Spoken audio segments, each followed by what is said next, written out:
चंद घंटों बाद हो जाएगी धुंधली तस्वीर साफ। केंद्र में बन जाएगी एक बार फिर से नई सरकार।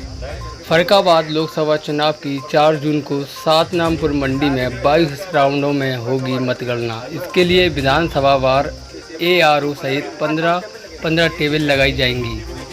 डाक मत पत्रों की गणना के लिए अलग से 13 टेबल लगाई जाएंगी। सबसे पहले विधानसभा क्षेत्र भोजपुर की मतगणना पूरी होकर परिणाम आएंगे। जनपद की लोकसभा सीट में 5 विधानसभा क्षेत्र शामिल हैं। जिले के चारों विधानसभा क्षेत्र व पोस्टल बैलेट की मतगणना शहर की सातानपुर मंडी में 4 जून को होगी। अलीगंज विधानसभा क्षेत्र की मतगणना जनपद एटा में की जाएगी। सातानपुर मंडी जिले के चारों विधानसभा क्षेत्र की मतगणना के लिए एक एआरओ की टेबल सहित 15 टेबल लगाई जाएंगी। इन पर ईवीएम में पड़े वोटों की गिनती होगी। प्रत्येक टेबल पर एक काउंटिंग असिस्टेंट, एक सुपरवाइजर, एक स्टाफ व एक माइक्रो ऑब्जर्वर सहित 4 मतगणना कर्मी तैनात होंगे। इसके अलावा 5 विधानसभा क्षेत्र के पोस्टल बैलेट की मतगणना के लिए 13 टेबल अलग से लगाई जाएंगी।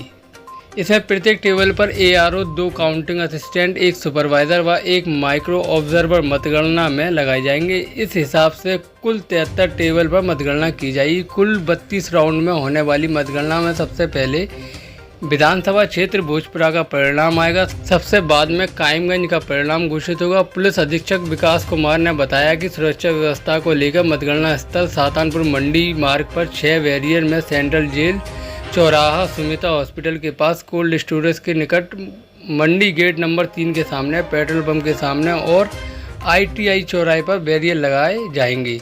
मतगणना के दिन मंडी मार्ग पर वाहनों के प्रवेश पर प्रतिबंध रहेगा। वहीं सुरक्षा व्यवस्था की दृष्टि से एक अपर पुलिस अधीक्षक, 6 क्षेत्र अधिकारी, 180 निरीक्षक, उप निरीक्षक, 900 दीवान व सिपाही की ड्यूटी लगाई गई है। इसके अलावा दमकल की गाड़ी और एम्बुलेंस भी मुस्तैद रहेंगी।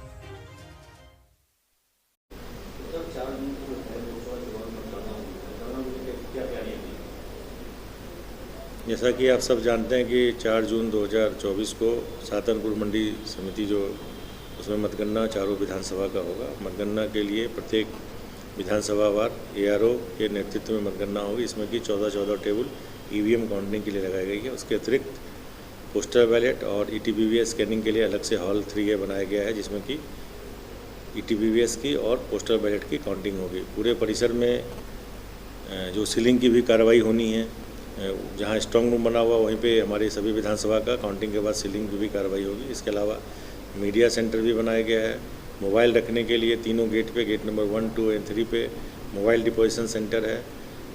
पानी की, ड्रिंकिंग वाटर की सुचारू व्यवस्था की गई है, छाए की व्यवस्था की गई है और फूड प्लाजा भी बनाया गया है। यदि कोई चाहे तो अपने रुचि के अनुसार परचेज करके फूड प्लाजा से निर्धारित रेट पे वो परचेज करके अच्छा स्वस्थ और स्वच्छ भोजन प्राप्त कर सकता है। इसके अतिरिक्त जो हमारे शासकीय कार्मिक हैं उनके लिए और मीडिया कर्मी के लिए वहाँ पे जो भी रहेंगे उनके लिए अलग से पृथक व्यवस्था की गई है। और शांति व्यवस्था और सुरक्षा के लिए पुलिस अधीक्षक फतेहगढ़ के द्वारा पर्याप्त पुलिस बल, जो आयोग के मानक है 3 टियर सिक्योरिटी, उसकी व्यवस्था की गई है और सुचारू ढंग से मतगणना संपन्न हो, इसके लिए हम लोग तत्पर हैं और अच्छी मतगणना कराएंगे।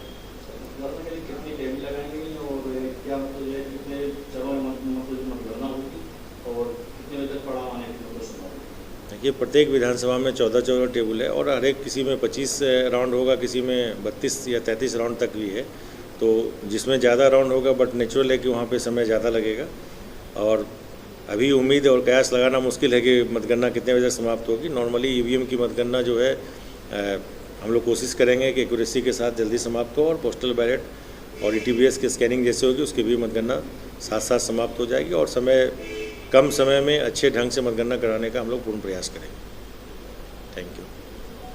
सर 4 जून को मतगणना है, मतगणना को लेकर क्या सुरक्षा को लेकर क्या तैयारी की गई और कितने बैरिकेडिंग वगैरह जाएंगे, क्या कुछ है? 4 जून को लोकसभा चुनाव 2024 की मतगणना है। उसको लेकर इलेक्शन कमीशन ने गाइडलाइन के मुताबिक सभी तैयारियां कर ली गई हैं। जो मंडी समिति की सड़क है उस पर ट्रैफिक डाइवर्टेड रहेगा और लगभग 300 मीटर इधर और उधर बैरिकेडिंग रहेगी, जिसमें किसी भी गाड़ी को आना अनुमन्य नहीं होगा। वही गाड़ियां आएंगी जिनके पास पास होंगे, जो मतगणना कर्मी होंगे या फिर पॉलिटिकल पार्टी के एजेंट होंगे, उनके लिए पार्किंग की व्यवस्था की गई है और वहाँ पार्क करके वो अपने कार्यस्थल को जाएंगे। और अंदर में भी जो मानक है उसके मुताबिक फोर्स लगाया गया है, इनर कॉर्डन, आउटर कॉर्डन, और इसके साथ साथ जो अंदर में जो सेंसिटिव एरिया है उसके पास भी फोर्स लगाया गया है। और पूरी तरह से इलेक्शन कमीशन ने गाइडलाइन को संपूर्ण रूप से पालन करते हुए निष्पक्ष और शांतिपूर्ण मतगणना कराया जाएगा। सर कितने बैरियर लगाए जाएंगे और कितना फोर्स लगाया जाएगा? टोटल लगभग 1200 पुलिसकर्मी इस कार्य में लगेंगे और जैसा कि मैंने आपको बताया कि दोनों तरफ उस रोड में बैरियर लगे रहेंगे और उसके मुताबिक बीच बीच में भी जहां ज़रूरत है वहां बैरियर लगाए जाएंगे और अंदर प्रवेश सिर्फ उन्हीं कर्मियों को दिया जाएगा जिनके पास वैलिड पास होगा।